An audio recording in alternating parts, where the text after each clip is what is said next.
To appoint Colonel retired Gbevlo-Lartey as a special envoy to handle Sahelian issues, to me is superfluous.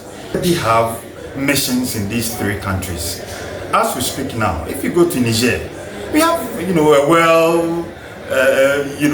a specialized mission there. We have somebody who, as the ambassador, who's well endowed, somebody who's been through the system, risen to the rank of an ambassador, somebody who's well trained, in these matters to handle such issues, whatever bilateral arrangement, whatever international or whatever message that even the president would want to put across to his colleague, his brother, in Niger, to handle this. So you don't have to appoint somebody else, to do this. Again, ECOWAS already has a mechanism in place, chaired by the Nigerian president, where they are trying to bring these military governments, to democratic rule. Today, if these three countries decide that, okay, having listened to or having participated in the mediation set up by the Nigerian president, that now we are going to be democratic, then what happens to the position of Colonel retired Gbevlo-Lartey? This is not necessary. We have embassies in these three countries. We have an ambassador. I know that if you take the case of Burkina Faso, for example, Burkina Faso, they don't have an ambassador because the ambassador who was there was a political ambassador, and that ambassador has been recalled. But we have a deputy ambassador. We have officers there from the Ministry of Foreign Affairs who have been trained, to handle these matters. As we sit now, they are there, dealing with these matters. So for me, I don't think that it's necessary. Again, what would Nigeria even do? It can even happen that the president has started usurping the powers of the Nigerian president. Because what discussions took place, because as we speak, the other African countries don't even have envoys. You should know that this alliance is a loose relationship that these three countries created, because of the backlash, that happened because of the military or the coup d'etat that happened in these three countries. So, as we speak, they don't even have a secretariat, so to speak, that can properly sit down and then manage whatever issues that the three countries do have. So it's a loose relationship, a loose arrangement of, okay, we are three brothers in the same soup, let's help each other, let's protect each other, and then suddenly we have a special envoy who is going to do what? What is he going to do that the ECOWAS mechanism has not already put in place?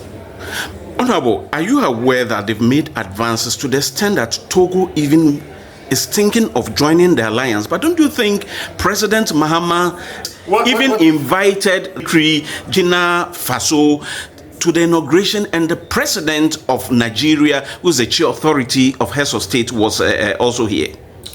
What I'm saying, my brother, is that we already have mechanisms in place. That's why I'm saying this is superfluous. It's not needed. It's needless. ECOWAS is already mediating. There are people, special envoys that ECOWAS has set, that are going around trying to bring these parties together.